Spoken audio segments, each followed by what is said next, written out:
Chapter 2, Psychology, Communication, and Multicultural Interaction.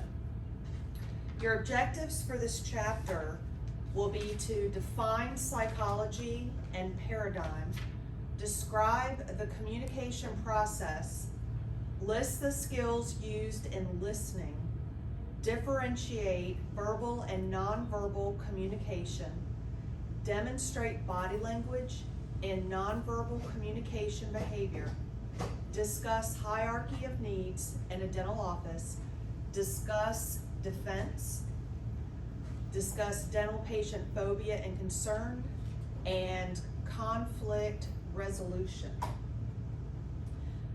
Psychology is the science of the mind and of the reasons people think and act the way that they do. A paradigm is a person's acquired belief system. People have different life experiences that have contributed to their personal belief system. The communication process is transmitting thoughts, ideas, feelings, facts, and other information that is done through verbal and nonverbal behavior. Skills used in listening. We spend more time listening than performing any other type of communication. Listening when answering the phone is critical. A new patient's first time calling your office is the first impression of your office. So if you are fumbling with the phone or, saying, Dr. Smith's office, instead of, good morning, thank you for calling Dr. Smith's office. This is Audrey, may I help you? Sounding like you're happy to be there, not Dr. Smith's office, can I help you? Your tone and everything is that first impression of the office.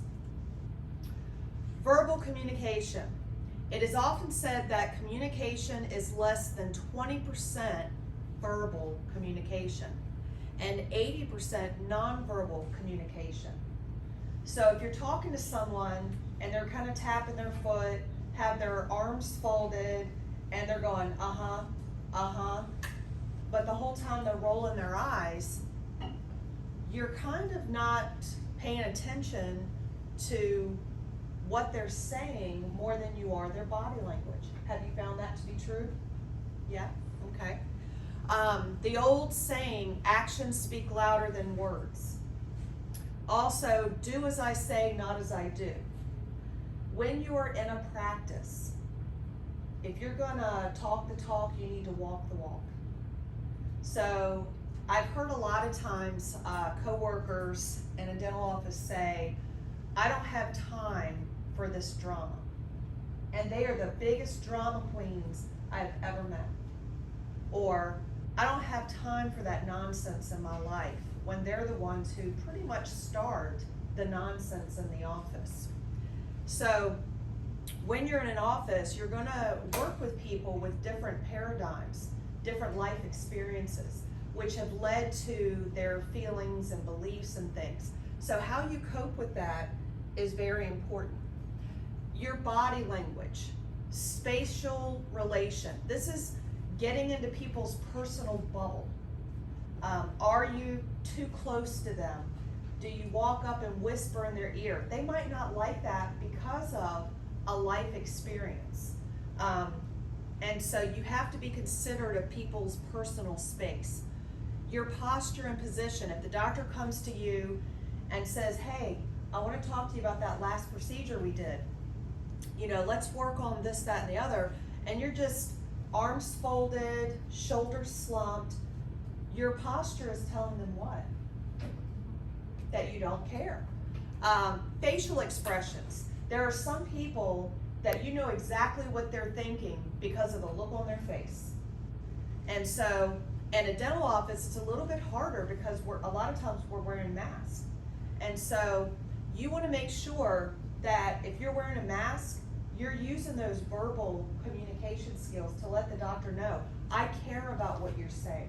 I want to get better and learn these skills to benefit my patients. Gestures, rolling your eyes, pointing at people when you're talking to them.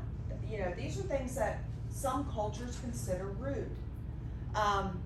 So you have to kind of think about that, because people's perception, your patient's perception, is reality.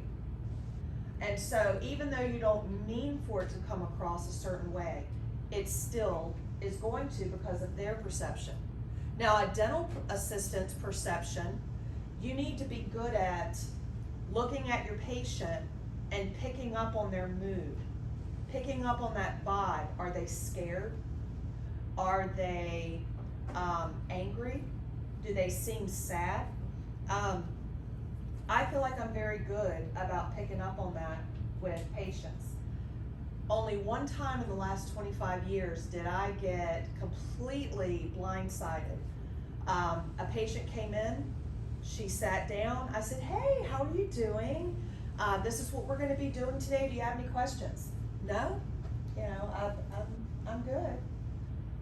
And then 10 minutes into the conversation, while I'm taking her wire out, I said, "So how was your weekend?" She's like, "It was okay.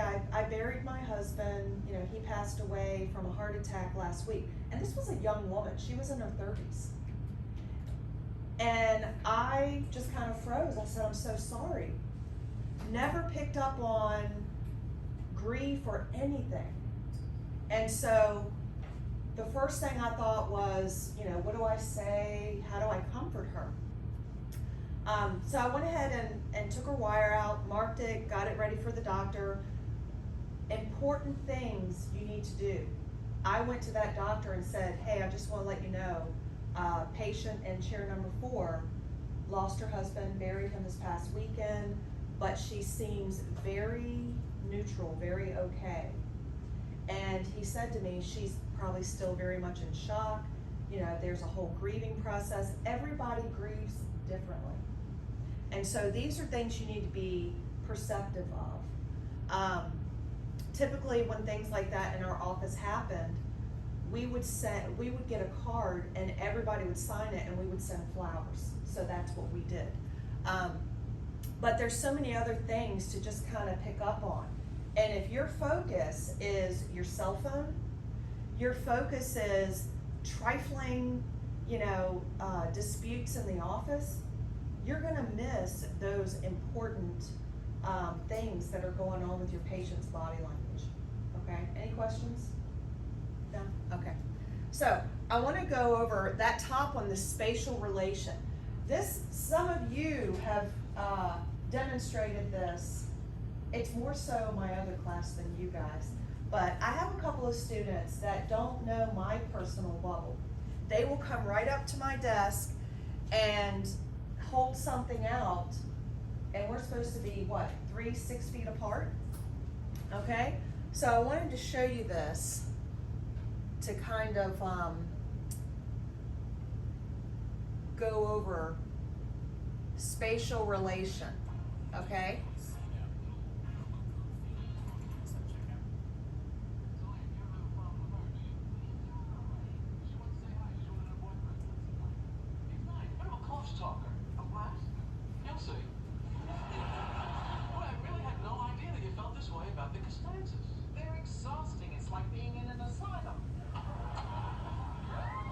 Now watch how close he gets to them.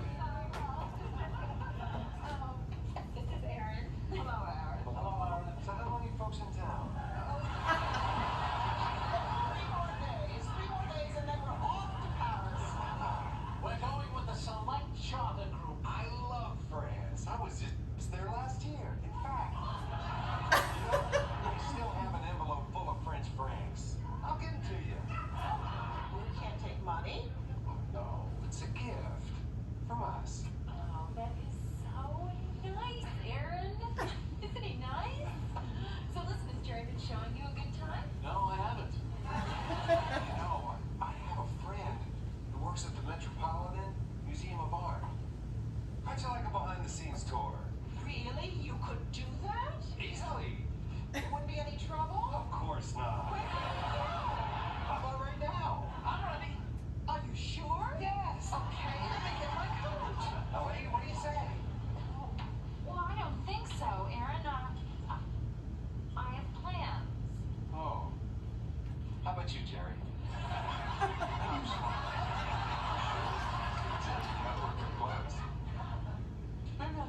catch up with you. All right, we're off. Okay. All right, so what did you notice about that little skit? He was very close. Did the older people seem to mind? Not really. They kind of looked at it like he was very warm and welcoming, and now they're going to go hang out. But how did the main character, Jerry Seinfeld, feel about it? Too close. And so that episode's called The Close Talker. And I absolutely love that show. It's hilarious. But anyway, I wanted to show you that because if you picked up on the different facial expressions that each character in that skit were doing, you know, you can pick up on that if you focus when you're talking to somebody and you're not distracted. Maslow's hierarchy of needs. We have self-actualization, self-esteem, love and belonging, safety and security, and physiological needs. And so going through Maslow's hierarchy of needs, Abraham Maslow, born 1908 and lived through 1970, he's an American psychologist and is considered the founder of a movement called humanistic psychology. And so he has rated these things as most important. Now, obviously, there's other things like survival or physiological, the survival or physiological needs. You know, if you're hungry, that's going to take precedence over feeling loved and belonged, right? And so when you look at someone's paradigm, how they were raised, there are things like life situations that will shift their paradigm, maybe temporarily, maybe long term. If they are starving, but yet their paradigm, they were raised to be Christian and stealing is, you know, a great sin. They might drop that paradigm temporarily because they're starving. They have other needs that are more important at the moment. Safety needs. We all want to feel safe, you know, whether we're in our home, at school, driving, we want to feel safe. Belongingness and love needs. If your patient feels like you're not connecting with them and you're not focused on them, they're not going to feel like coming to that office because they're not going to feel like their needs are put into top priority. Have you ever been to a dentist and you see an assistant or hygienist's cell phone in their side pocket or in their scrub top pocket? How does that make you feel? Have you ever thought about it? Have you ever tried to talk to an assistant but you see them walk out of the room and you think, oh, they're probably on their cell phone? Typically, assistants, hygienists, you know, if they are that type of employee, they'll go to the sterilization area, or they'll say, I'm gonna run to the bathroom real quick. And they're checking their cell phone. They're checking the post they did on Facebook. I like to leave my phone in the car. Last summer when I went back to work for a little while for an orthodontist, I would keep it in the car, or if it was really hot that day, I'd keep it in my locker, and I'd only check it at lunch. And I would tell my husband, if you or the kids need anything, here's the number to the office, call me for an emergency. Stop on your way home and pick up some bread is not an emergency. So looking at our priorities and what we need to do when we're at work is a big deal nowadays. One of the biggest complaints I hear from dentists is, you know, the students that come out of dental assisting school now are more concerned on what's happening on social media than what's happening in the dental chair. And that's a problem, because a lot of assistants have gotten fired for that because their phone is top priority in their life. It's like life support, they can't live without it. Defense mechanisms. People often use defense mechanisms to block communication. The individual might feel ashamed or guilty or threatened and respond in a defensive manner. And so how you approach the patient and how you talk to the patient is very much like a chess game. If you say it in this way, how are they going to react afterwards? And those are things that you want to practice when you're communicating with people. Have you ever gotten in an argument with someone and then after the fact you're like, ooh, I should have said this, ooh, I should have said that? Most of the time when you're thinking that way, you're thinking in the way of winning an argument instead of resolving the situation. And so when you're with a patient, there's an old saying, the customer is always right. If you treat your patients like you don't care, they're gonna go somewhere else. Less money's gonna come into the practice and somebody's gonna have to get cut from the team. So you want to love your patients. You should love your patients. And so here are some things that we want to focus on. What are your patients' dental phobias and concerns? Have they had a traumatic experience or a bad experience with a medical doctor or a hospital, and they don't differentiate what a dental assistant is between medical and dental to a nurse? I've had people come back when I was an orthodontic clinical coordinator, and I've heard, nurse, can you help me?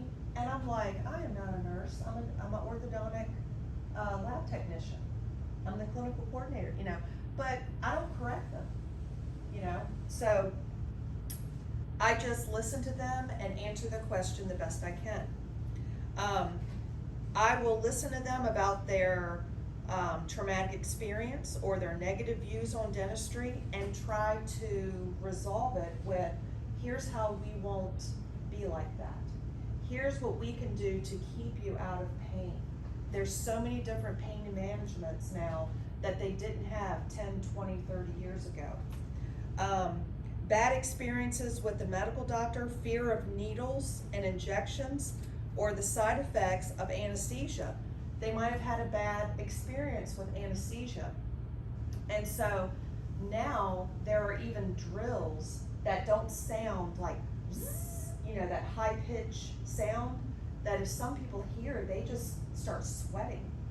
And so now they have laser drills that sound more like a tapping. And there's actually a video where the dentist used that on me on my YouTube channel.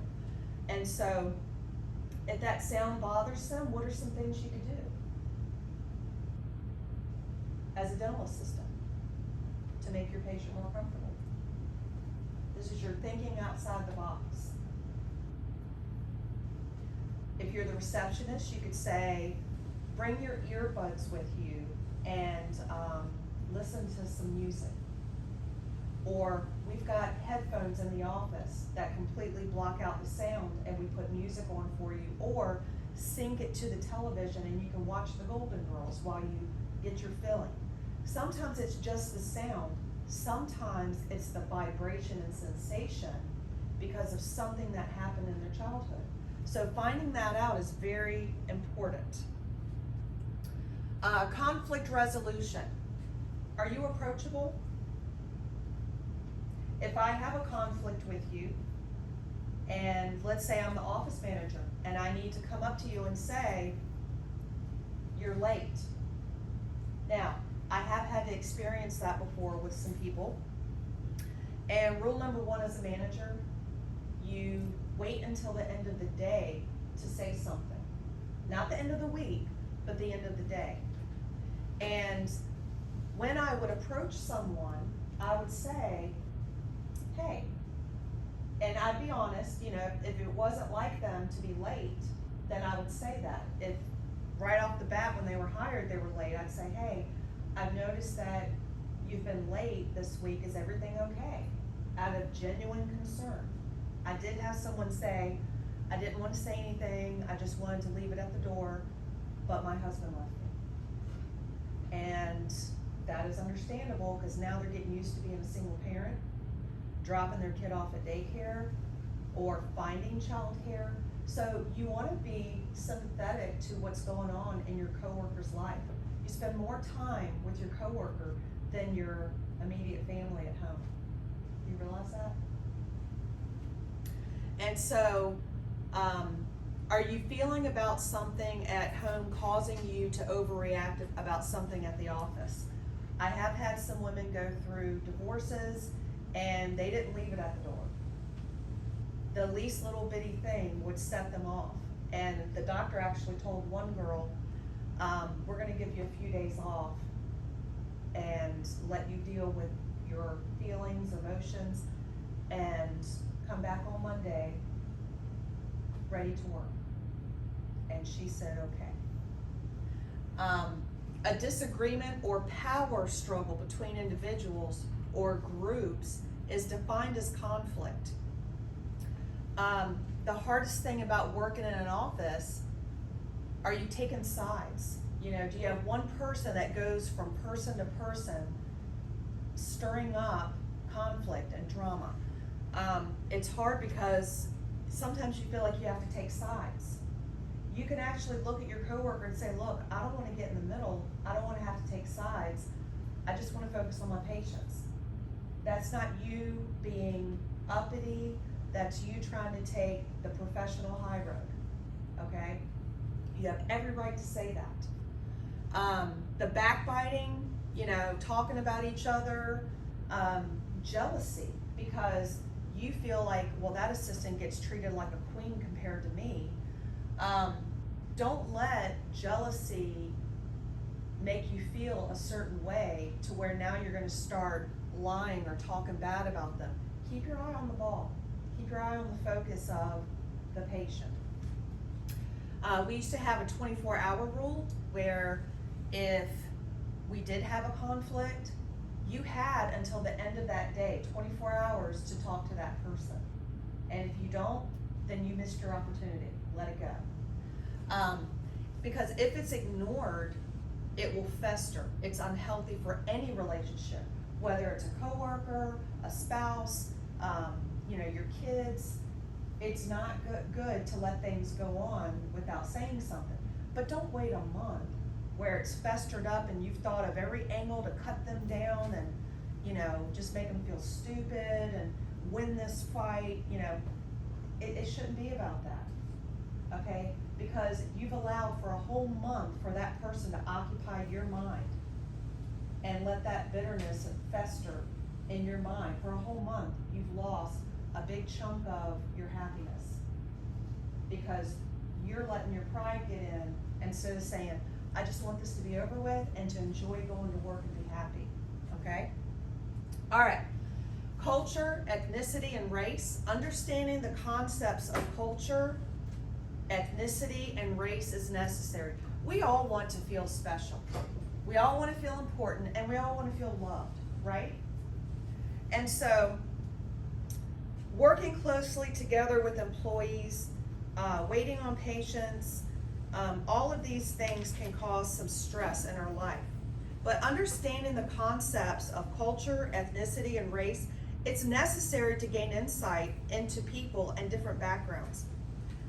Everybody has different beliefs, behaviors, attitudes, customs, languages, and all of this is defined as culture.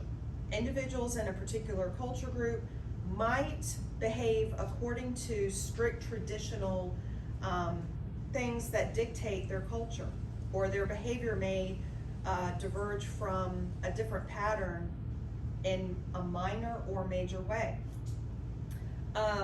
Ethnicity is defined as subgroups, shared ancestry, history, linguistic characteristics, religion, culture, visiting different countries, Hungary, Romania, Greece, Honduras, Belize, you know, these different cultures, they have different traditions, different ways of behaving. And you know, when I go to Honduras, a lot of times when we treat patients in our dental clinic, they will make food and bring it to us.